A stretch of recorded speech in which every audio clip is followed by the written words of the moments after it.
গর্তের মুখে দুধ, কলা আর সিঁদুর। উলুধ্বনিতে মুখরিত চারপাশ। ডাক দিতেই গর্ত থেকে বেরিয়ে আসছে একটি সাপ। কিছুক্ষণ পর আবার নীরবে ঢুকে যাচ্ছে আশ্রয়ে। এই সাপকে ঘিরে গত 1 মাস ধরে ব্যতিক্রমী এক দৃশ্য দেখা যাচ্ছে এলাকায়। প্রতিদিন ভোর হলেই গর্তের সামনে ভিড় করছেন সনাতন ধর্মাবলম্বীরা। বিভিন্ন এলাকা থেকে দল বেঁধে আসছেন ভক্তরা, কারো হাতে দুধ, কারো হাতে কলা, কারো হাতে সিঁদুর। স্থানীয়দের বিশ্বাস এটি সাধারণ কোনো সাপ নয়। পাশে রয়েছে শত বছরের প্রাচীন কালী মন্দির, আর মন্দির সংলগ্ন স্থানে রয়েছে পদ্মা দেবীর অবস্থান। এলাকাবাসীর ধারণা, কোনো অসৎ উদ্দেশ্যে বা খারাপ কাজের দেবীর স্থান নড়ে গেছে, আর সে কারণেই এই সাপের আবির্ভাব হয়েছে।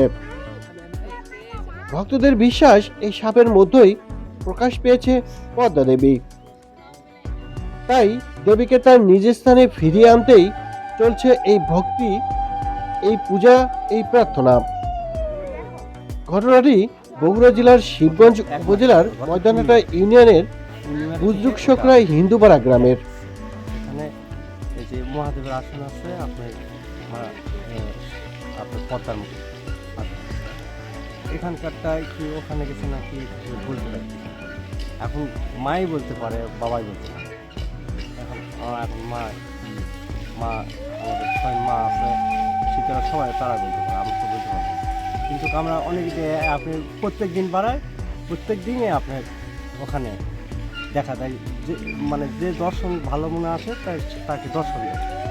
মা এটা খুব পছন্দ করে। আর যেমন আজকে আমরা আসছি সবাইকে দর্শন দিলে কি, আবার সবাই ভক্তবিন্দু ওখানে জড়ো হয়েছে আর তাকে দেখার জন্য।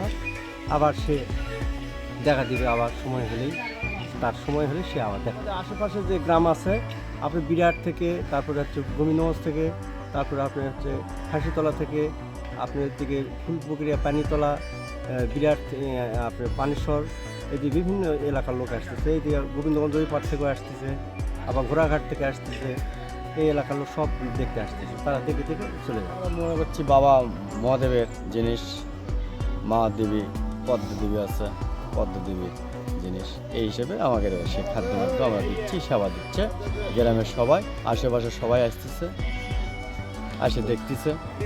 মনে করতেছি পদ্মা, মনে হয় সম্ভবত পদ্মা, যে শিব এলেই মনে করতেছি। 8টা, 8:30, 9টা এরই মধ্যে থেকে বাড়াইবে, প্রতিদিনই বাড়াইবে। আবার 5টার দিকে যায় আর বাড়াইবে না।